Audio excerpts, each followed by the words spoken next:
Allahumma salli ala wa ala alihi wa sahbihi wa man tabi'ahum bi ihsanin ila yaumil amma ba'd. Ma'asyiral muslimin rahimakumullah, saimin, saimat dimanapun berada, kita bersyukur bersua kembali dalam keadaan sehat walafiat di hari atau Ramadan puasa yang keempat atau yang kelima ini. Semoga Allah SWT memanjangkan usia kita, memberikan kesehatan yang prima, Amin. menyelesaikan Ramadan kita dalam keadaan takwa. Amin. Pada pagi hari ini kita akan meneruskan surat Maryam, surat yang ke-9, ayatnya 26 sampai 30. 26 sampai 30. Dan bersama kita sudah ada Ustadz kita, Ustadz Safi Saleh dari Singapura. Kita minta kepada beliau dengan segala hormat untuk memandu kita, membacakan kepada kita 5 ayat tersebut, yaitu ayat 26 sampai ayat 30.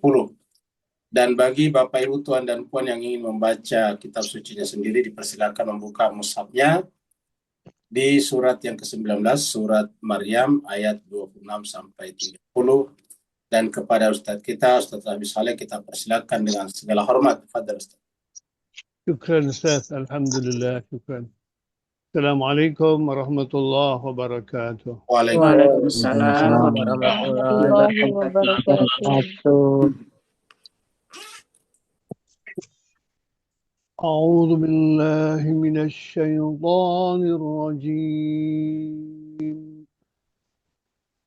Bismillahirrahmanirrahim.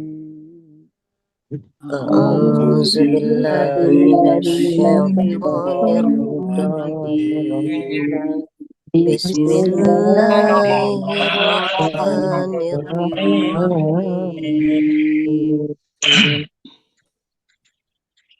فكلي واشربي وقري عينا فكلي واشربي وقري عينا فإما ترين من البشر أحدا فقولي إني نذرت للرحمن صوما فإما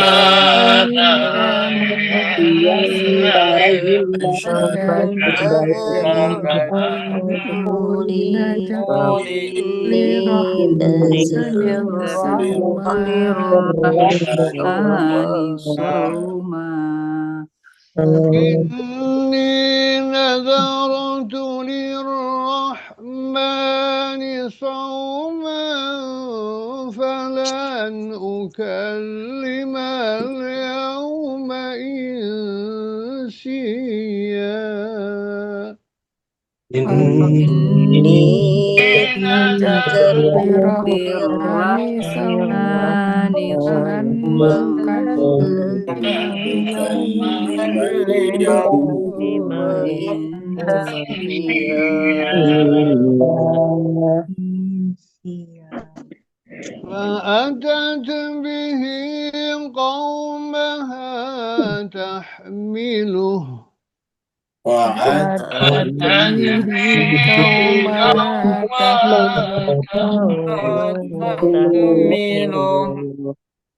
قالوا يا مريم لقد جئت شيئا فريا قالوا يا مريم شيئا فريا يا أخت هارون ما كان أبوك امرأ سوء يا أخت أنا امرأة امرأة سوء وما امرأة كانت سوء وما كانت أمك بغيا وما كانت أمك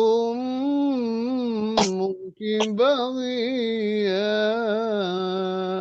وما وما كانت كانت أمك بغيا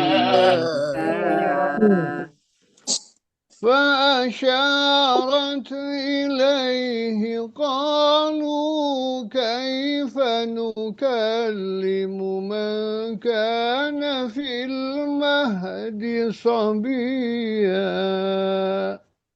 فأشارت إليه قالوا كيف نكلم نكلم من من كان كان في المهد صبيا قال إني عبد الله آتاني الكتاب وجعلني نبيا قال إني إني عبد عبد الله الله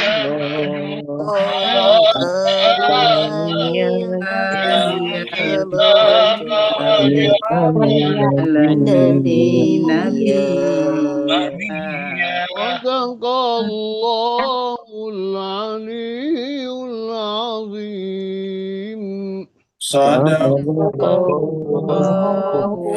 الله العظيم اللهم صل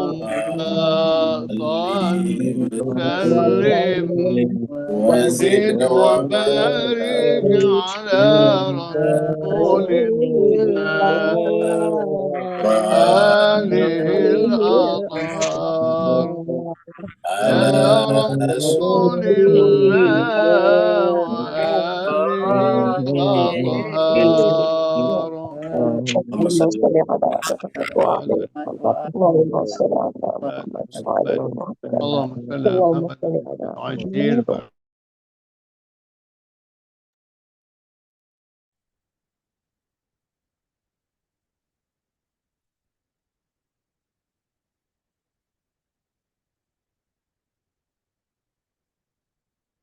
mewakili seluruh jemaah mengucapkan terima kasih banyak, syukran katsira kepada Ustadz kita, Ustadz Safi Saleh dari Singapura. Semoga Allah senantiasa memelihara beliau lahir dan batin. Amin, amin, amin. Begitu juga Bapak Ibu Tuan dan Puan yang ikut membaca Al-Quran, semoga dengan ayat-ayat tersebut menyebabkan Allah SWT mencucurkan rahmat dan memberikan limpahan karunia kepada keluarga masing-masing. Allahumma amin, amin. Kita teruskan surat 19, surat Maryam. Maryam yang kita bicarakan adalah ibunya Nabi Isa alaihissalatu wassalam. Surat ini turun di Mekah, maka disebutlah dengan surat Makkiyah. Jumlah ayatnya 98 ayat, dan tanpa terasa tadi kita sudah baca sampai ayat yang ke-30. Kita ulangi dari ayat yang ke-25. Di sini Allah SWT berfirman, A'udzubillahi minasyaitonirrajim, Bismillahirrahmanirrahim. Wa huzzi ilaiki bijiz'in nakhlah. Jadi ini sambungan dari ayat-ayat sebelumnya, bahwa Maryam ketika kemudian mulai terasa berat atau terasa akan melahirkan, lalu kemudian datanglah malaikat Jibril dari arah bawah, lalu berkata kepadanya bahwa goyangkanlah kepadamu atau katariklah kepadamu batang atau pokok kurma tersebut. Tusakit alaiki rutaban janiya, karena dalam kondisi yang sudah sangat lemah, tentu tidak bisa berdiri lagi, maka malaikat Jibril mengatakan, tariklah pohon kurma itu menuju ke arahmu, niscaya akan gugurlah, berjatuhan ke atasmu rutaban janiya. Rutab itu adalah kurma yang baru atau masih melekat di pohonnya. Jadi ketika kurma itu dilepas dari pohonnya, itu masih segar, belum kering seperti yang kita lihat. Biasa kebanyakan yang dijual itu kan sudah kering, itu sudah lama. Kadar airnya sudah sangat berkurang. Kalau rutop itu masih mulus karena kadar airnya masih banyak dan biasanya kalau dimakan lebih crispy. Jadi rutaban jania sudah matang, artinya sudah bisa dipanen. Jadi intinya di sini kita lihat bahwa Allah akan menyiapkan.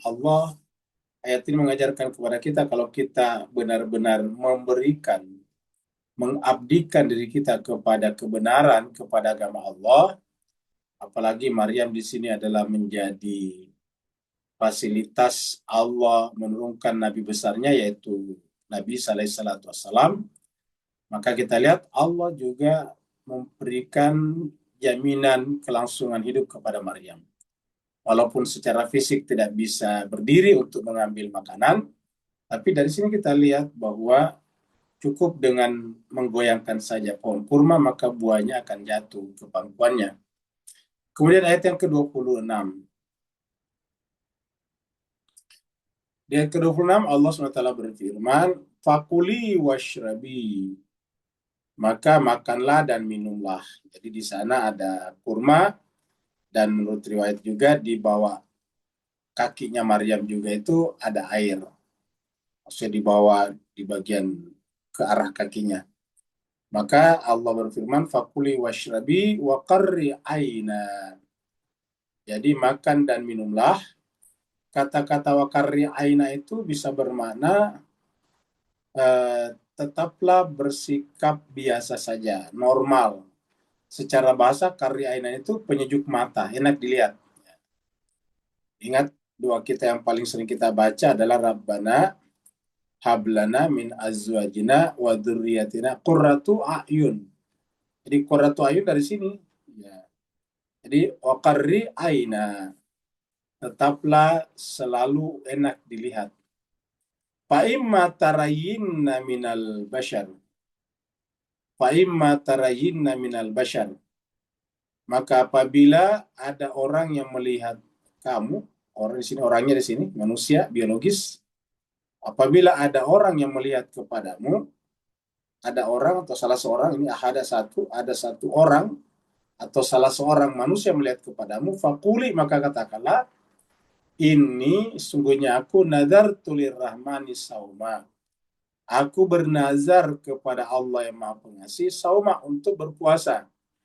Perhatikan Mas sekalian, kata sauma di sini beda dengan yang ada di surat Al-Baqarah ayat 183. Kalau di Al-Baqarah 183 itu siam, kan saum. Jadi sering dalam bahasa sehari-hari kita tanya, kenapa? Mari makan, dikatakan, saya tidak makan, saya saum. Sebetulnya yang benar kalau tidak makan, tidak minum itu adalah siam. Seperti kalau puasa Senin Kemis, puasa tengah bulan, itu namanya siam, atau puasa Ramadan ini siam. Karena ayatnya mengatakan, ya ayyuhalladzina amanu kutiba alaikumus siyam. Itu siyamun. Kalau di sini sauma. Jadi ini nazartu lirrahmani sauma. Aku bernazar untuk Allah yang Maha Pengasih sauma, berpuasa. Puasa apa?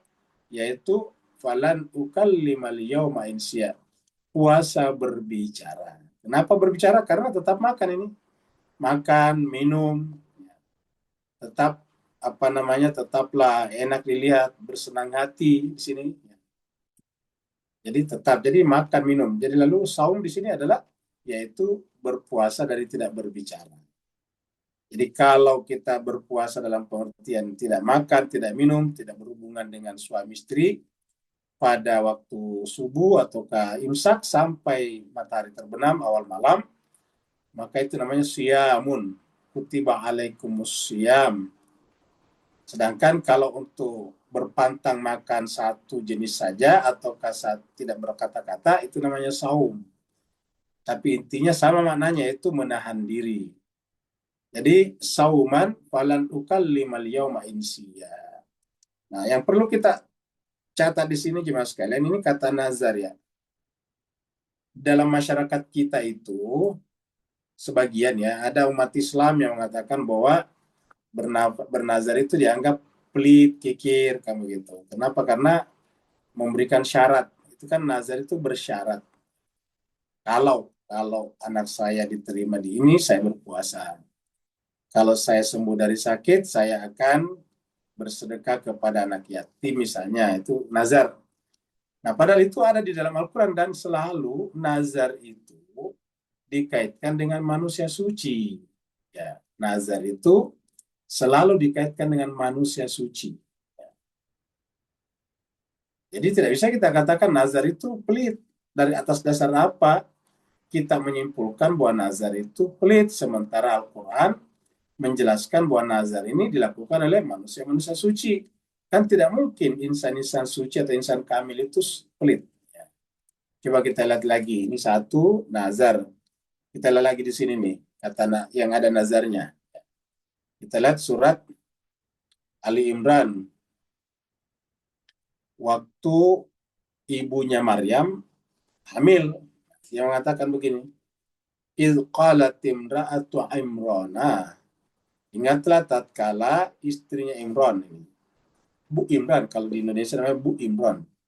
Ingatlah tatkala istrinya Imran atau Bu Imran berkata atau berdoa, Rabbi wahai Tuhanku, ini nazar juga ini.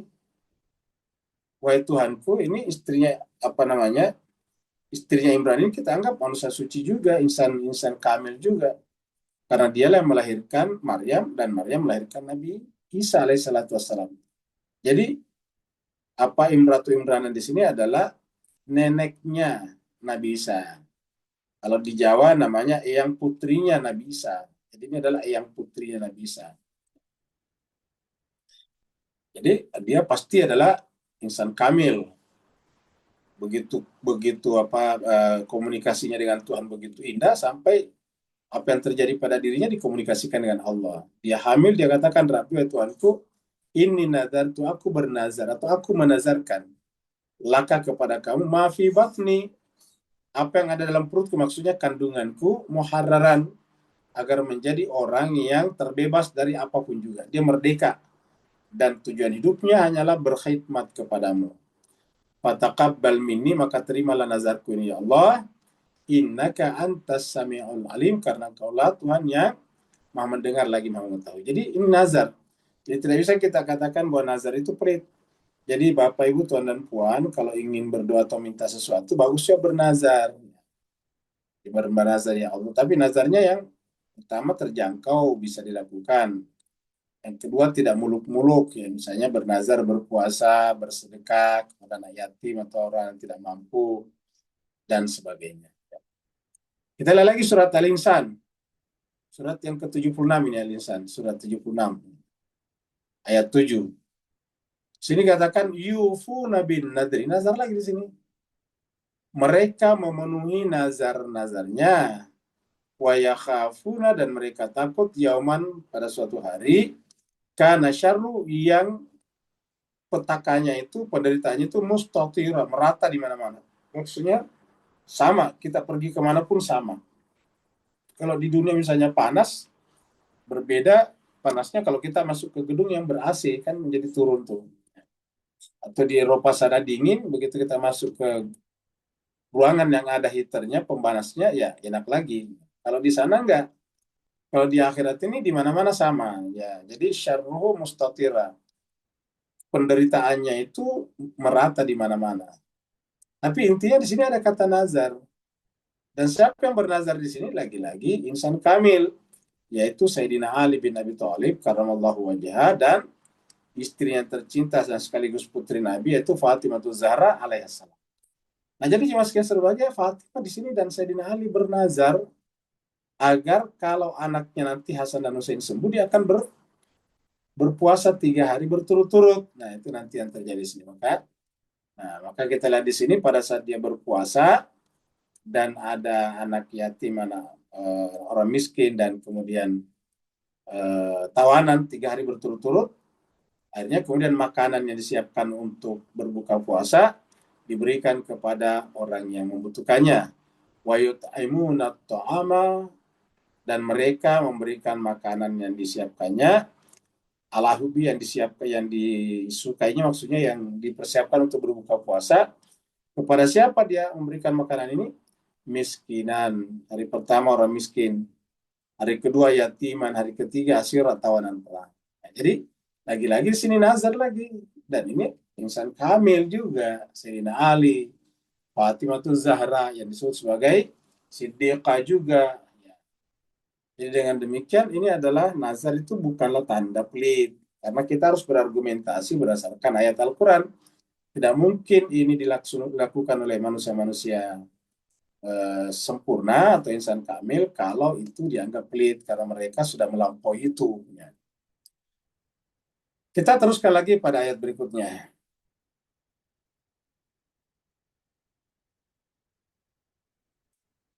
Kita lanjut ke ayat 27.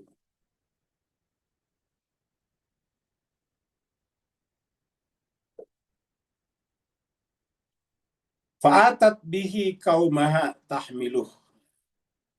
Lalu setelah itu Maryam datang bihi bersama dengan bayinya, kaumah ke tengah-tengah kaumnya, jadi kembali ke kota yang tadi kan dia keluar. Tahmilu sambil membawa, menggendong bayinya, yaitu bayi Isa alaihissalatu wassalam. Kalau mereka kemudian berkata, ya Maryam, wahai Maryam, laqad ji'ti syai'an fariya. Wahai Maryam, sungguh kamu telah melakukan perbuatan yang sangat mungkar. Kenapa? Karena dia datang membawa anak, lalu kemudian dia menganggap itu adalah hasil daripada perbuatan buruk, perbuatan haram. Kenapa? Karena wanita kok punya anak, tidak punya suami. Jemaah sekalian berbahagia, kita ingin berikan penekanan bahwa orang yang punya anak tanpa suami tidak lantas bisa kita menyebutnya sebagai pelaku perbuatan haram ataukah pezina. Belum tentu. Jadi belum tentu. Makanya dalam Al-Quran itu untuk menuduh orang melakukan perzinahan harus ada 4 buktinya. Ada 4 saksinya. Jadi 4 saksi, tidak cukup dengan hanya sekedar dia punya anak tanpa suami, kita menuduh, itu tidak boleh. Itu namanya berburuk sangka. Apa soalnya? Karena banyak penyebabnya yang kita tidak tahu, seperti kasusnya Maryam. Ini adalah mujizat. Ya, yang kita tidak tahu karena cuma satu yang terjadi. Yang kebanyakan orang yang boleh jadi misalnya tadinya dia bersuami sebentar, tiba-tiba dia pisah. Atau yang kedua misalnya dia diperkosa misalnya. Kan dia tidak salah, dia tidak termasuk pezina namanya. Jadi banyak lagi yang lain. Jadi tidak bisa kita katakan kalau ada orang yang menggendong bayinya tanpa suaminya, lantas kita menyebutnya sebagai pelaku seperti ini. Ya, ini bersalah ini kata-kata ini. Apa sebabnya? Karena untuk menyebut dia paria harus ada bukti. Bukti ataukah saksi 4 orang. Kalau tidak bisa mendatangkan saksi 4 orang, Al-Quran mengatakan lebih baik kita tidak berbicara. Lebih baik kita tidak berbicara. Karena nanti bisa menjadi fitnah, bisa menjadi buhtanan wa ithman azima. Di tempat lain dikatakan itu buhtan. Yang menuduh perbuatan buruk kepada seseorang yang tidak melakukannya. Jadi dari sebab itulah kata-kata ini laqad ji'ta syai'an fariya dianggap sebagai tuduhan yang tidak berdasar. Tuduhan yang tidak berdasar itu namanya buhtan. Hanya orang-orang menuduh Maryam macam-macam itu sudah buhtanan wa itsman azimah. Melakukan perbuatan tuduhan tak berdasar, dosa yang besar dan dosa yang besar. Buhtanan wa itsman azimah, dan dosa yang besar. Jadi tidak bisa dikatakan seperti itu. Jadi oleh sebab itulah jemaah sekalian berbahagia, logika kita atau cara berpikir kita benar-benar diperbaiki dengan baca Al-Quran. Diperbaiki dengan baca Al-Quran. Sama misalnya jemaah sekalian, kalau kita misalnya diperiksa seseorang punya mobilnya, tiba-tiba di bagasinya ditemukan sabu-sabu, tentu polisi tidak bisa langsung mengatakan bahwa kamu adalah pedagang sabu-sabu, bukan pedagang narkotik.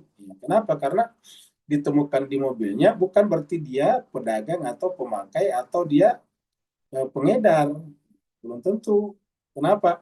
Ya bisa saja ada yang menyimpan di situ. Jadi makanya polisi harus melakukan investigasi namanya, melakukan penelitian. namanya investigasi ilmiah, investigasi scientific investigation namanya, investigasi saintifik. Ya, tidak bisa karena ada di situ maka dia dituduh, belum tentu. Ya, belum tentu. Apa sebabnya banyak kasus yang kelihatannya ada di situ tapi bukan dia pelakunya. Jadi oleh sebab itulah agama itu benar-benar memperbaiki cara berpikir kita agar kita harus berhati-hati kalau berkaitan dengan orang lain, karena dalam agama itu benar-benar dosanya sangat besar kalau menuduh orang, mentajasus orang, menggibah orang dan sebagainya. Kita lagi saya surat Al-Kahfi di sini. Fantalaka hatta idzalak ya gulaman. Kita sudah lewati surat Al-Kahfi dan kita ketemu ayat ini. Ketika Nabi Musa dan Khidir berjalan dengan fantalaka, bertolak pergi, hatta idzalak ya gulaman, sampai ketika keduanya menjumpai pemuda atau anak-anak. Ya. Makatalah, lalu kemudian dia membunuhnya. Katalah ini pelakunya saat yaitu Khidir. Qala, maka berkatalah Nabi Musa, akatal tanafsan zakiyatan, apakah engkau membunuh jiwa yang suci, yang bersih, bigairi nafsin, tanpa orang itu melakukan kejahatan yang sama kepada orang lain. Kalau kamu melakukan itu, kata Nabi Musa, laqad ji'ta syai'an nukra, sungguh engkau telah melakukan perbuatan yang nukra. Nah, di sini menggunakan kata laqad ji'ta syai'an nukra. Nah, kalau di sini tadi katakan laqad ji'ta, ya, tadi kita lihat di sini, laqad ji'ti, ti-nya karena perempuan ya. Kalau tadi kan jita karena Nabi Musa laki-laki. Karena ini perempuan Maryam, laqad ji'ti syai'an fariya. Jadi kurang lebih sama. Jadi ini adalah tuduhan orang-orang yang ada di sekitar Maryam pada saat itu, masyarakatnya Maryam, yang tidak menerima Maryam punya anak tanpa suami, sehingga langsung menuduh laqad ji'ti syai'an fariya, kamu sungguh telah melakukan perbuatan yang sangat buruk. Faria, pekerjaan murahan. Nah, jemaah sekalian serbagaya, kalau tadi di sana adalah Nabi Musa mengatakan itu kepada Nabi Khidir, laqad ji'ta syai'an nukra. Ini kalau lebih sama, bedanya adalah ji'ti di sini, di sana juta, sama-sama syai'an, di sana nukra, tapi kalau lebih sama, faria nukra ya. Nah, jemaah sekalian serbagaya, artinya apa? Seperti yang kita bahas sebelumnya, bahwa apa yang terjadi antara Musa dengan Khidir itu caranya Allah mengajari kita sebetulnya. Nah, ini artinya apa? Kita tidak boleh dengan gampang menuduh seseorang. Jadi Nabi Musa itu melakukan itu adalah tuduhan. Karena ternyata semua yang dilakukan Nabi Khidir itu ternyata positif. Dalam pandangan lahir terkadang kita melihatnya negatif. Nah, begitu ya di sini. Saya kira seandainya kita ada pada saat Maryam tiba-tiba menggendong bayi padahal tidak pernah menikah, tidak pernah ada catatan menikah, dan tidak pernah kita lihat ada suaminya, tiba-tiba dia datang membawa bayi, sangat mungkin juga kita akan berada pada posisi seperti orang-orang yang menuduh Nabi Maryam ini, seandainya kita ada pada saat itu. Karena sekarang sering sekali kita terjadi seperti itu. Ya, sesama kita, sama manusia, sesama berpenganut agama, hanya karena kita tidak setuju dengan pilihannya, maka kemudian kita menjaga jarak dengannya, kan begitu sering sekali terjadi. Kita menjaga jarak hanya karena pilihan yang berbeda. Sering sekali di masyarakat kita dengarkan. Kita biasa dengarkan. Ada teman kita hanya karena tiba-tiba dicurigai ikut bergaul dengan kelompok tertentu, lantas kemudian dijauhi oleh masyarakatnya dengan tuduhan yang bermacam-macam. Ini sering sekali. Padahal hanya tuduhan, tidak ada buktinya. Ya, tidak ada maksud bukti kalau apa yang dilakukan itu adalah salah. Misalnya kita organisasi A, ya, tidak bergaul dengan NU. Ada teman kita dia bergaul dengan NU, terus biasanya kita berprasangka, lalu kita menjaga jarak dengannya. Ya, kemudian berpendapat sebagaimana pendapat buruk kita kepada NU, padahal kan belum tentu NU seburuk yang kita bayangkan. Begitu juga sebaliknya kepada Muhammadiyah. Oleh sebab itulah kita harus menghindari cara berpikir seperti ini. Karena cara berpikir seperti ini adalah mengotori pikiran kita. Apalagi langsung menuduh orang dengan kata-kata faria di sini. Ini kan sudah kata-kata yang sudah kasar ini, faria. Kalau Nabi Musa tadi menggunakan kata-kata nukra, laqad ji'ta syai'an nukra. Jadi laqad ji'ti syai'an faria itu sudah menuduh namanya. Sudah menuduh. Maksudnya di dalam hati saja tidak boleh, karena di dalam hati artinya berprasangka buruk. Ini bukan lagi sangka buruk, sudah menuduh namanya. Ingat jelas sekalian, kalau masih dalam pikiran itu namanya prasangka buruk, itu namanya su'uzan. Tapi kalau sudah keluar kata-kata itu menuduh orang, nah itu namanya sudah tuduhan. Tuduhan itu adalah bisa mengarah kepada fitnah. Kalau tidak benar adanya fitnah, buhtan namanya. Dan Nabi mengatakan siapa menuduh orang lain melakukan keburukan dan ternyata orang itu tidak melakukan keburukan itu, maka tuduhan itu kembali kepadanya. Kita tuduh orang tersesat, ternyata di mata Allah orang itu tidak tersesat, maka kemudian kembali kepada diri kita. Kita tuduh seseorang kafir, ternyata di mata Allah orang itu tidak kafir, maka tuduhan itu kembali kepada kita, kata Nabi. Kita tuduh seorang syirik, musyrik, padahal di mata Allah orang itu tidak musyrik, maka tuduhan itu kembali kepada diri kita. Jadi harus berhati-hati sekali. Nah, ini adalah cara-cara. Dan ingat, Al-Quran itu karena berkaitan dengan cara berpikir, Al-Quran itu adalah membentuk apa yang disebut dengan world view kita, pandangan hidup kita. Dia membentuk world view kita, cara pandang kita melihat dunia, atau pandangan dunia kita. Jadi pandangan dunia kita. Dan ingat, pandangan dunia itu cuma satu, tetapi segala sesuatu akan disimpulkan oleh pandangan dunia kita. Dan sehingga kalau pandangan dunia kita salah, maka semua yang kita lihat itu pasti berkesimpulan salah. Kalau pandangan dunia kita itu adalah misalnya menganggap orang berbeda kita dengan sesat, maka setiap kita berjumpa dengan orang berbeda dengan kita akan berpikir dia sesat. Kenapa? Karena namanya world view. Nah, Al-Quran itu membentuk, membangun, mengkonstruksi world view yang benar. Nah, termasuk ini, artinya kita tidak boleh dengan gampang menuduh orang lain. Atau misalnya kalau orang itu seandainya misalnya dia salah, itu kan urusannya dengan Allah, bukan kita. Kita tidak diberikan kuasa oleh Allah untuk menghakimi orang lain, apalagi menghukum. Ya. Kita tidak diberi wewenang oleh Allah untuk mengazab orang, jadi itu urusannya Allah. Kecuali kalau itu adalah pelanggaran sosial, itu urusannya negara, urusannya hukum, misalnya ada orang mencuri, nah itu urusannya negara. Tapi kalau cuma berpikir atau mengandung satu keyakinan, nah itu adalah urusan pribadi yang bersangkutan dengan Tuhan Allah Subhanahu wa Ta'ala. Ayat 28.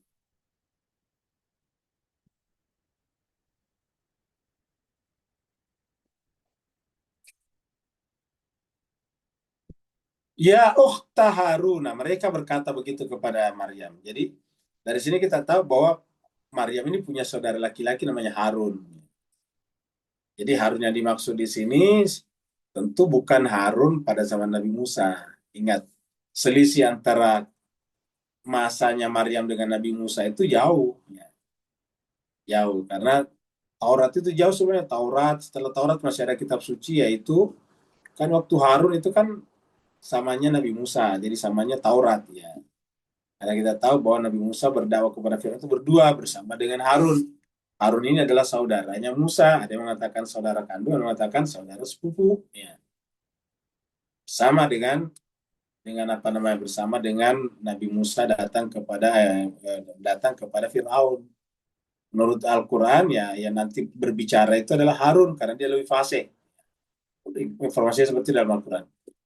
Nabi Musa itu agak-agak saklek kalau berbicara, agak-agak tidak sepasih Harun. Seperti kalau kita di sini membaca Al-Quran, ya kita akui Ustaz Safi Saleh itu fasih. Bahasa Arab makhraj-makhrajnya indah, bacaan Quran, qiraatnya bagus, ya, tahsinnya bagus. Jadi kita minta tolong kepada beliau untuk membacakan kepada kita agar kita bisa mengikuti tahsinnya. Kayak gitu-gitulah juga lah. Pada zamannya Nabi Musa, karena Harun ini adalah fasih, maka kalau datang kepada Firaun, biasanya Harun yang berbicara, seperti itu. Nah, jadi intinya adalah Harun yang itu pada zamannya Nabi Musa. Sedangkan ini disebut dengan Harun Maryam. Maryam kita anggap saja sesama dengan anaknya Nabi Isa. Jadi baru 2000 tahun yang lalu. Sedangkan Nabi Musa diperkirakan 3000-an tahun yang lalu. Jadi selisihnya jauh. Nah, tapi memang setelah Nabi Harun misalnya diutus atau Nabi Musa, setelah itu kan sudah banyak yang kasih nama anaknya nama Nabi. Walaupun kita sudah bahas sebelumnya bahwa pada saat nama itu digunakan untuk Nabi, belum ada pengguna nama itu sebelumnya. Seperti kemarin kita bicara Nabi Yahya, belum pernah ada pengguna nama Yahya sebelumnya. Bahkan yang dekat dengan kita, Nabi Muhammad kita baca sejarah, kita baca ensiklopedi, kita baca catatan-catatan arsip-arsip lama sebelum Nabi diutus, itu kita belum pernah menemukan nama Muhammad di masyarakat Arab. Ya. Bahkan di seluruh dunia belum ada nama Muhammad. Artinya masyarakat Arab, karena masyarakat Arab itu kan yang menggunakan bahasa Arab sebagai bahasa sehari-hari, dan Muhammad itu dari bahasa Arab, dari kata Hamidah, memuji. Dan itu nggak pernah dipakai nama Muhammad itu sebelumnya. Nggak pernah kita baca bahwa ada orang tokoh masyarakat di situ namanya Muhammad, tidak ada. Selalu nama pertama. Tapi setelah nabinya datang menggunakan nama itu, nah nanti biasanya disusul oleh generasi-generasi berikutnya menggunakan nama yang sama. Gitu. Maka Harun yang dimaksud di sini adalah Harun yang saudaranya Maryam. Dikatakan, ya ukhta Harun, wahai saudara perempuannya Harun. Berarti kalau kita lihat ayat ini secara tekstual ini, berarti Maryam punya saudara laki-laki, saudara kandung laki-laki namanya Harun. Ya ukhta Harun, berarti Harun yang dimaksud di sini adalah juga putra Imran juga. Ya ukhta Harun, maka na abuki imra'a sau'i.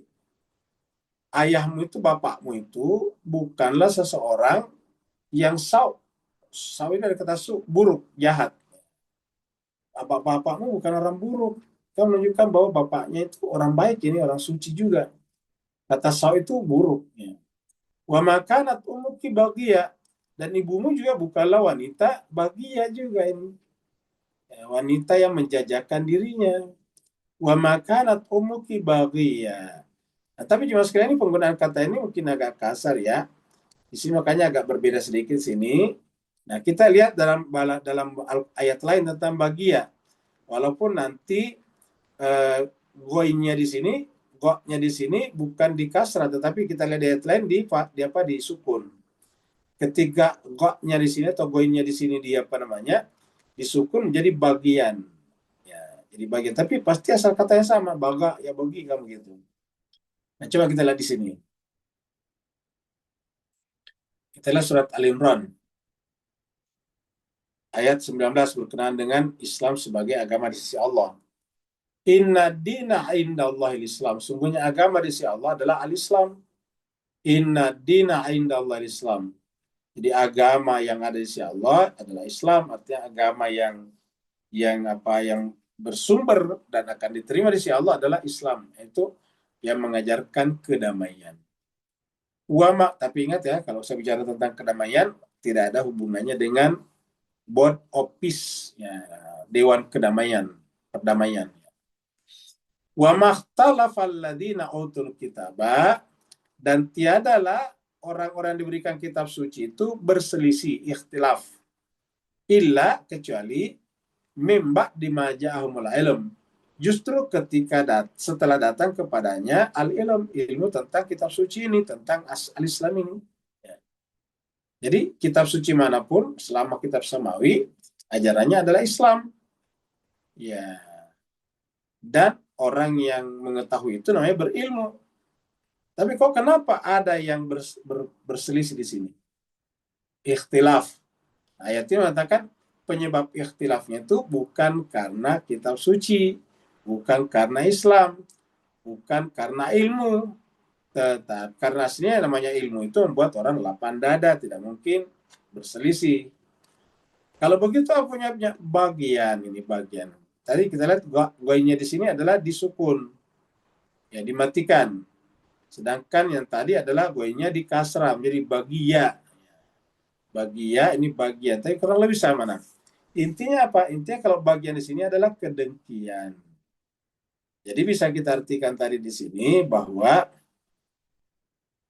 yang namanya yang namanya saudaranya ataukah keluarganya Maryam ini bukanlah bagia, bukanlah orang yang suka iri hati, dendam dan sebagainya. Bisa bermakna seperti itu. Dalam pengertian kalau dia adalah seorang wanita, tentu bisa karena kebencian, karena dendam dan sebagainya, lalu kemudian bisa berbuat yang merugikan dirinya sendiri. Maka dikatakan, ya ukhta Harun, maka na abuki imra'a sau'in, wa makanat ummuki baghiyah. Itu. Jadi ini juga ayat ini menjelaskan kepada kita bahwa yang namanya orang suci itu pasti keluarga suci juga. Orang yang baik itu keluarga baik. Ini dikatakan Maryam ini kan sebetulnya manusia suci. Cuma mereka yang menuduhnya tidak suci. Tapi mereka di sini mengakui kalau sebetulnya dia suci. Kenapa? Coba kita lihat. Dia menegasikan saudara kamu itu Harun bukanlah orang buruk.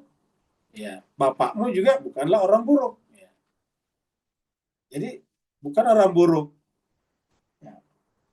Dengan demikian, karena keluarganya bukan orang buruk, maka ini menjelaskan kepada kita bahwa manusia-manusia suci ini adalah keluarga baik-baik semua. Kalau ada yang menyimpang satu itu pribadinya, bukan keluarganya. Contohnya misalnya keluarga Nabi Yakub. Itu kan Yakub adalah seorang nabi. Kalau kemudian ada saudara anak-anaknya dari kakak Yusuf yang jahat, ya itu urusan mereka. Ya, urusan mereka sendiri. Tapi maksudnya bahwa setiap nabi-nabi, setiap orang baik itu pasti mengajarkan keluarganya untuk berbuat baik. Dari sini kita lihat tadi kata bagian dan bagia.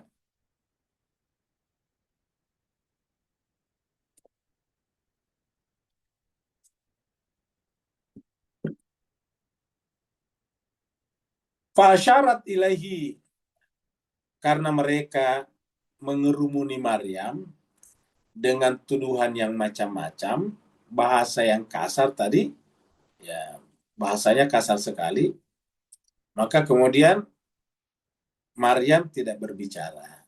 Kan sudah disampaikan sebelumnya, jangan berbicara. Ya, jadi setelah melahirkan pun tetap tidak berbicara. Lalu apa yang dilakukannya? Fa'asyarat ilahi. Dia, Maryam, menunjuk kepada putranya, kepada bayinya, yaitu Isa. Jadi asyarat itu artinya dia, Maryam, menunjuk. Asyarat dari kata mengisyaratkan. Ya. Ingat, kata asyarat itu mengisyaratkan, memberikan syarat, memberikan isyarat. Memberikan isyarat itu kan dengan tubuh, dengan tangan misalnya paling sering. Itu namanya isyarat. Makanya kata tunjuk dalam bahasa Arab itu namanya huruf isyarat. Ya, namanya huruf isyarat. Jadi namanya kata tunjuk itu adalah huruf isyarat. Ya, isim atau isim isyarat. Isim isyarat untuk jauh, isim isyarat lil ba'id, isim isyarat untuk yang dekat, isim isyarat lil qarib. Jadi intinya adalah disebut dengan isim isyarat karena memberi petunjuk. Ya. Nah maka kemudian fa'asyarat ilahi, lalu kemudian dia Maryam memberi petunjuk ataukah memberikan isyarat maksudnya kepada bayinya, tunjuk pada bayinya. Kira-kira begini, jangan protes saya, protes ini kira-kira gitu. Nah, akhirnya apa yang terjadi? Kalau mereka berkata sambil marah, kaifa nukallimu man kana fil mahdi sabiya. Jadi kira-kira dia merasa tersinggung. Loh, kami tanya kamu menunjuk kepada bayimu. Bagaimana bisa kami bisa berbicara dengan orang yang masih berada di dalam ayunan, di dalam gendongan. Maksudnya belum bisa berbicara ini. Fil mahdi sabiya. Fil mahdi itu adalah dalam gendongan buaya. Sabiya masih kecil sekali. Lebih kecil tadi daripada gulamnya. Sabiya. Ingat kata-kata al-mahdi ini kita biasa dengar hadis Nabi. Utlubul ilma walau kana fi sini itu ada ya. Ataukah tuntutlah ilmu minal. Utlubul ilma minal mahdi ilal lahdi, dari ayunan sampai kepada liang lahat. Jadi utlubul ilma minal mahdi ilal lahdi, tuntutlah ilmu sejak dari ayunan sampai kepada liang lahat.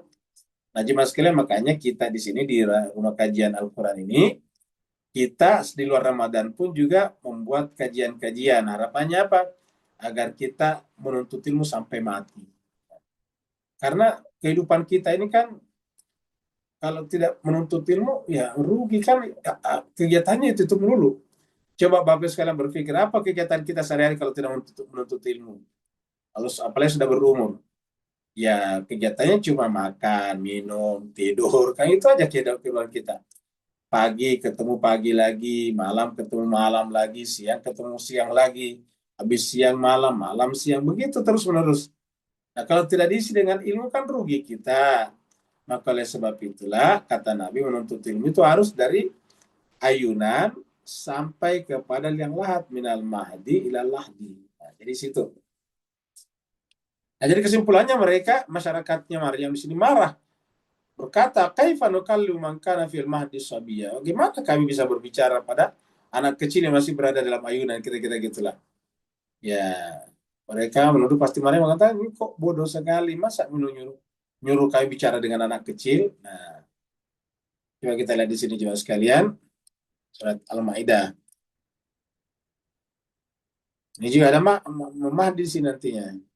Idz qala Allah, ya ini surat Al-Maidah ayat 110.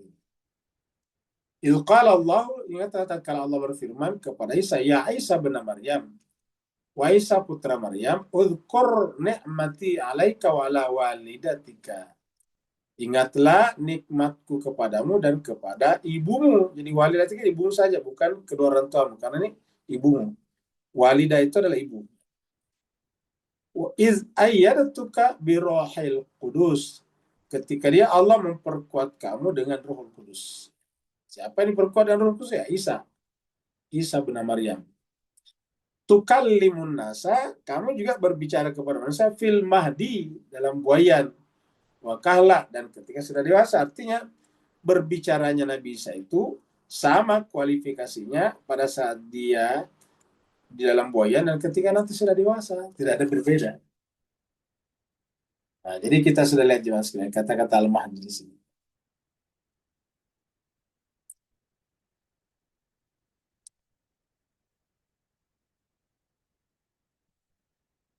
Jadi mangkana fil mahdi sabia. Bagaimana kami berbicara? Nah, ternyata apa yang terjadi juga sekalian?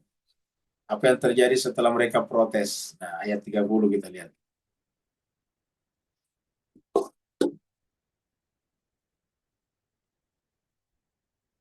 Qala di sini bayi itu berkata. Jadi ini adalah bayi Isa. Qala, bayinya Isa berkata, "Inni Abdullahi." Saya ini adalah Abdullah. Nah, yang diperkenalkan adalah Abdullah. Nah, ini menarik jemaah sekalian karena memperkenalkan diri dengan Abdullah. Kan namanya dia bukan Abdullah tetapi Isa kan. Harusnya mengatakan ini Isa bin Maryam. Ya kan kira-kira gitu. Harusnya berkata saya adalah Isa putra Maryam. Tapi dia mengatakan ini Abdullah. Jadi ingat Isa ini masih bayi, masih buayan, baru keluar dari perutnya. Kalau di Indonesia namanya orok ya, masih orok. Tetapi berbicara. Dan pembicaraan pertamanya adalah kata-kata Abdullah. Ini Abdullah. Jadi kata-kata pertamanya adalah ini Abdullah. Jadi artinya secara fitrawi manusia itu semuanya adalah Abdullah sampai kemudian ketika sudah mulai beranjak agak dewasa, terpengaruh oleh macam-macam termasuk fulus, akhirnya kemudian menjadi Abdul Fulus. Abdul Fulus. Jadi ada Abdul Fulus, ada juga Abdul Sayyara misalnya. Ya, ada begitu. Ada juga adalah Abdul sesama manusia, Abdul Insan, ada begitu. Jadi ada juga Abdul Jabatan, Abdul Pangkat, pekerjaan dan sebagainya. Harusnya secara fitrawi semua kita harusnya Abdullah. Nah, sehingga ketika kita membesarkan yang selain Allah itu keliru, kita menyimpang, keluar daripada fitrah kita. Kita keluar dari rel kemanusiaan kita yang paling asasi. Jadi kita diajarkan di sini kata-kata pertama Nabi Isa adalah ini Abdullah. Ini kata-katanya adalah abd, ingat. Kita sudah sampaikan bahwa nabi-nabi itu disebut dengan abd ini. Ya. Nabi Muhammad ketika Isra Miraj disebut dengan subhanalladzi asra bi abd. Ya. Waktu awal surat Maryam kita bicarakan, sebutkan juga bahwa zikru rahmatika abdan Zakaria. Jadi sebutkanlah atau ceritakanlah seorang hamba yang mendapatkan rahmat dari Tuhanmu, abdan, seorang hamba, namanya Zakaria. Jadi sebutkan abdan. Abdan di situ tulisannya. Jadi kalau kita lihat lagi surat Maryam di sini, ayat 1, nah, ini dia. Zikr rahmati rabbika abdahu. Ya. Jadi abdahu itu punya tambahan, ini kan namanya kata ganti. Ini abad. Jadi zikr rahmati rabbika abad. Ya. Ceritakanlah rahmat Tuhanmu yang Allah berikan kepada seorang hambanya, namanya Zakaria. Abad. Abad di sini. Jadi kita lihat bahwa menggunakan kata abad. Di situ tulisannya. Jadi abad. Jadi kata-kata pertamanya adalah ini abdullah. Aku adalah abdullah. Jadi aku adalah Abdullah. Ini Abdullah. Atani al-kitab wa ja'alani nabiyya. Dia Allah memberikan kepada saya kitab suci, yaitu tahu apa Injil. Wa ja'alani nabiyya. Jadi ada 3 di sini. Ya. Yang pertama tadi ini, yang kedua adalah Alkitab, yang ketiga adalah gelar kenabian. Tetapi jemaah sekalian, ketiga-tiganya ini yang paling pertama ini dan paling memang utama ini penyebabnya diberikan Alkitab karena dia abad Abdullah. Nabi-nabi juga diberikan kemampuan untuk memahami kitab sebelumnya kalau dia tidak dapat kitab suci baru. Seperti Nabi Zakaria, Nabi Yahya ini kan tidak punya kitab suci baru. Dia mengacu kepada kitab suci sebelumnya. Maka mereka bisa memahami kitab suci itu karena berstatus abad. Jadi kalau kita ingin memiliki kemampuan memahami Al-Quran dengan benar, berusahalah menjadi abad Abdullah. Kalau menjadi Abdul Fulus, ya nggak bisa. Hamba fulus, hamba uang. Seakan-akan agama tidak bisa tanpa uang. Kalau agama tidak bisa jalan tanpa uang, berarti agama bergantung pada uang. Harusnya kan uang bergantung pada agama. Jadi ini Abdullah, aku adalah Abdullah. Nah, kata-kata ini juga diucapkan oleh Nabi Muhammad kita. Dan berlaku juga pada Nabi Muhammad kita. Kalau kita searching di Al-Mujam, Al-Farash, kata Abdullah itu hanya ketemu 2 kali. Satunya di sini, ayat 30 ini, surat Maryam. Satunya lagi di surat Jin. Saya lihat surat Jin di sini. Surat Jin, surat 72, ayat 19 ini. Jadi cerita Nabi Muhammad terkait dengan jin. Wa annau, dan sungguhnya, lamma qama Abdullah nih. Sesungguhnya lama tatkala qama berdiri, siapa berdiri? Abdullah. Siapa yang maksudnya Abdullah? Ya Nabi Muhammad kita. Ya. Ini Nabi Muhammad ini. Jadi hamba Allah atau Abdullah adalah Nabi Muhammad di sini. Jadi Abdullah adalah Nabi Muhammad kita.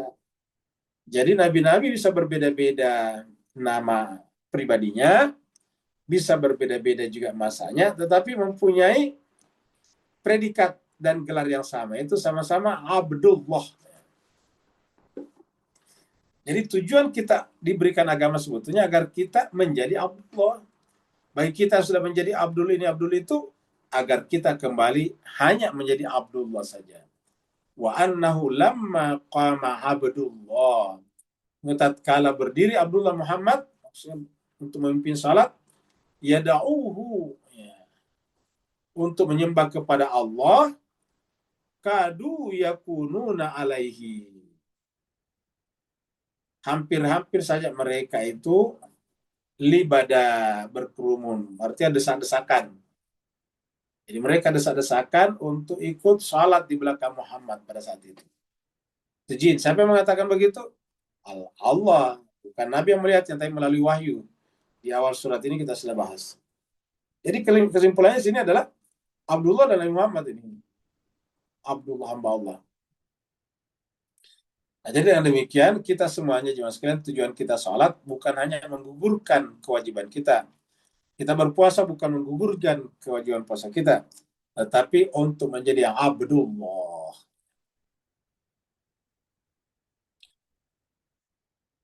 Inilah pembahasan kita pada kesempatan kali ini. Seperti biasa, sebelum kita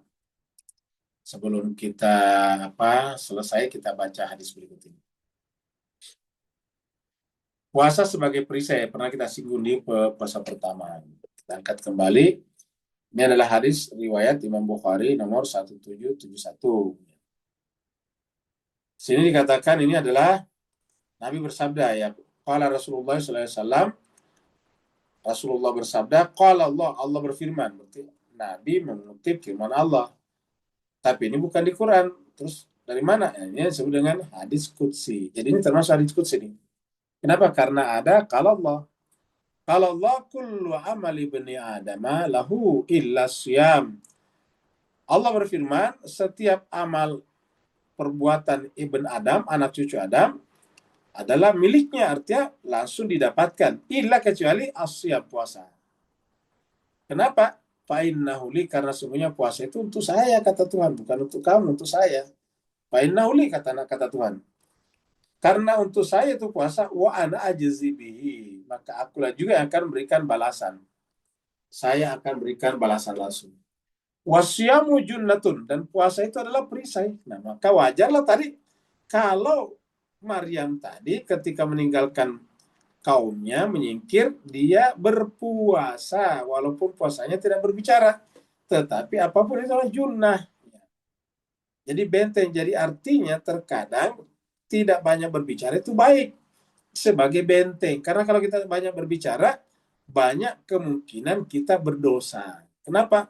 Bisa saja keseleo lidah misalnya, atau memang salah berbicara, bisa. Maka dikatakan wasyamu junnah, puasa itu adalah perisai. Wa idza kana yaumu sawmi ahadikum, apabila ada salah seorang di antara kalian berpuasa di siang hari Ramadan itu, atau di siang hari, fala yarfus, maka hendaklah kalau berpuasa jangan yarfus, berbicara kotor. Wala yashab, jangan berpuasa, jangan berbicara kotor, dan juga tidak boleh berkata yang sarkastis, yang menyerang orang, keji. Apa sebabnya? Fa'in sabahu, apabila ahadun, ada orang yang mengajak kamu ribut atau bergaduh, atau katalau untuk bergaduh. Jadi apabila ada orang yang ingin mengajak kamu untuk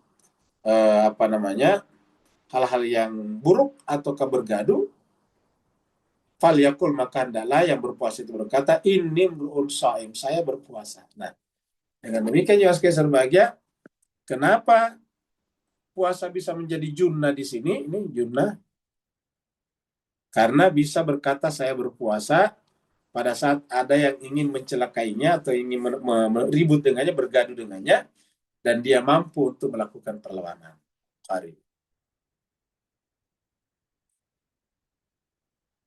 Kemudian hadis terakhir, hak Allah atas hamba. Ini adalah dari Muaz. Ya, jadi Muaz mengatakan, Muaz bin Jabal berkata, "Qul turidafa Rasulillah sallallahu alaihi wasallam ala himari." Saya pernah dibonceng Rasulullah di belakang himarnya, maksudnya dibonceng di himarnya Rasulullah. Yuqal lahu Gufair, yang himarnya disebut dengan Gufair. Jadi himar itu keledainya itu namanya Gufair. Qala, berkata Nabi kepada Muaz yang ada di belakang. Faqala, iya Muaz, wahai Muaz, tadri ma haqqullah 'alal ibad wa ma haqqul ibad 'ala Allah. Apakah kamu sudah tahu hak Allah atas hamba? Ingat kata ibad bentuknya dari abad. Wa ma haqqul ibad 'ala Allah. Haqqul ibad adalah haqqul abad 'ala Allah. Qala, maka kemudian Muaz berkata, aku berkata kepada Nabi, Allahu wa rasuluhu a'lam. Allah dan Rasulullah yang paling tahu. Qala, lalu kemudian Nabi berkata, fa inna haqqallahi 'alal ibad, adapun hak Allah atas hamba adalah an ya'budullah, agar si hamba itu menyembah kepada Allah. Jadi disebut abad tadi itu kalau benar-benar hanya menyembah kepada Allah. Ya, masalahnya kan kita ini tidak sedikit di antara kita walaupun dia Islam, rajin sholat, tapi yang kita sembah bukan Allah. Bukan Allah. Yang kita sembah tadi adalah bukan hawa nafsu kita. Yang kita sembah adalah cita-cita duniawi kita. Jadi, haqqullah 'alal ibad adalah ayya'budullah, supaya kita menyembah Allah. Wala yusyriku bihi syai'an, dan tidak boleh mempersekutukannya dengan apapun. Wa haqqul ibad 'ala Allah, dan hak hamba kepada Allah adalah an la yu'adziba man la yusyriku bihi syai'an. Haknya hamba kepada Allah adalah Allah tidak boleh membunuhnya, mengazabnya. Jadi tidak akan diazab Jadi haknya hamba adalah agar tidak diazab oleh Allah SWT karena tidak mempersekutukan dengan apapun juga. Hadis riwayat Muslim nomor 44. Yang mau bertanya dipersilakan. Waalaikumsalam. Waalaikumsalam warahmatullahi wabarakatuh. Silakan. Barakallahu fiikum. Muhammad wa alihi wa kalau kita kembali kepada asal usul penceritaan pertama kita sebelum cerita di bumi ni, ini ja'ilun fil ardi khalifah. Dan kita tahu bahawa setiap siapa pun Allah turun sebagai utusannya belum meliputi seluruh dunia. Maknanya perjanjian ni belum berlaku. Maka bolehkah kita konklusikan bahawa seluruh penceritaan sejak daripada alam sana, alam sini, daripada Adam sampai kepada Imam Mahdi alaihissalam di era kita ni, bahawa ini adalah persiapan yang paling meluas untuk kita ambil kira bahawa every single evidence yang Allah ketengahkan dalam cerita-cerita tadi, baik Khidir, Musa dan sebagainya, Isa, Ibu Maryam dan sebagainya, adalah satu pembenaran bahawa Imam Mahdi alaihissalam akan mengalami benda-benda yang seluruh tadi dicampur adukkan di zamannya, dan kita tidak mustahil adalah di salah satu pihak walaupun kita mengaku kita adalah pengikutnya. Beri pencerahan teguran saya, afwan nafas, pemaaf batin. Baik, terima kasih banyak baru. Jadi masuk ke Serbagia, startnya tadi dari surat Al-Baqarah ayat 30 ya. Mana Allah berfirman, wa idh qala rabbuka lil malaikati inni ja'ilun fil ardi khalifah. Ingatlah tatkala Tuhanmu berfirman kepada malaikat-malaikat, sungguhnya aku akan menjadikan di muka bumi itu khalifah. Jadi khalifah. Jadi tujuan kita diciptakan adalah khalifah, menjadi khalifah di muka bumi. Apa itu khalifah? Khalifah itu adalah mewakili Tuhan di muka bumi. Nah, yang namanya khalifah itu berhierarki, bergrade, bergradasi. Puncak khalifah itu adalah manusia suci. Pada zamannya Adam, pada zamannya Nabi Idris, begitulah. Pada zamannya Nabi Muhammad kita, Nabi Muhammad dan seterusnya. Itu adalah khalifah. Jadi kita diciptakan di muka bumi ini sebagai khalifah atau mewakili Tuhan di muka bumi, dan karenanya kita harus mempertahankan terus tugas itu. Ya. Kalau kita khalifah dan bergradasi, tentu kita akan ikut dan mendukung khalifah lebih tinggi dari kita. Begitulah seterusnya. Sampai kepada puncaknya khalifah dari segala khalifah. Yang kalau di akhir zaman disebut dengan Imam Mahdi, ajalallahu farajahu syarif, dan seterusnya. Nah, jadi harusnya kita arahnya ke sana dalam kehidupan kita ini. Nah, kalau kemudian cerita-cerita Al-Quran berkenaan dengan insan-insan kamil ini adalah sama sebetulnya orientasinya, bagaimana Allah menceritakan kepada kita mereka itu berhasil menjadi khalifah pada tempat atau masyarakatnya masing-masing, pada zamannya maksudnya masing-masing. Semua mereka melakukan itu, dan kalau semua manusia ikut atau terlibat di sini, otomatis kehidupan di muka bumi akan lebih baik. Kenapa? Karena dipimpin oleh khalifah. Tapi kalau tidak, ya yang ada adalah kebaikan itu hanya dijadikan sebagai topeng. Mereka mengaku membela hak-hak perempuan, tapi mereka ternyata adalah mengorbankan kepentingan, bahkan kemudian menjadikan perempuan sebagai objek-objek yang tidak benar, seperti yang terjadi pada kasus Epstein File. Kita lihat yang selama ini mengkuliahi di dunia orang tentang hak asasi manusia, tentang perlunya melindungi hak perempuan, tentang tidak boleh orang perlunya memberikan hukuman berat kepada pedofili. Ternyata mereka semua begitu. Kalau kita lihat Epstein. Jadi artinya kata-kata mereka ucapkan itu hanya sebagai kamuflase untuk menyerang orang lain. Mereka berkata-kata seperti itu untuk menyembunyikan keadaan mereka sesungguhnya. Jadi ibaratnya maling berteriak maling, karena dia maling supaya kelihatan bukan maling, dia neriakin orang lain maling. Dia neriaki lawan-lawan politiknya sebagai buruk. Ya. Dia teriaki misalnya pemimpinnya Iran sebagai pemimpin poros setan, kan begitu. Padahal ternyata mereka lah satanik yang disebutkan di situ. Mereka melakukan ritual-ritual satanik. Ya. Jadi dengan demikian yang sekitar bahagia, inilah yang harus kita penuhi semuanya, supaya kita semuanya bersama dengan ini terus menerus. Karena hidup kita ini akan berakhir. Ada lagi yang lain? Ada satu di chatroom, Ustaz. Kita ke chatroom.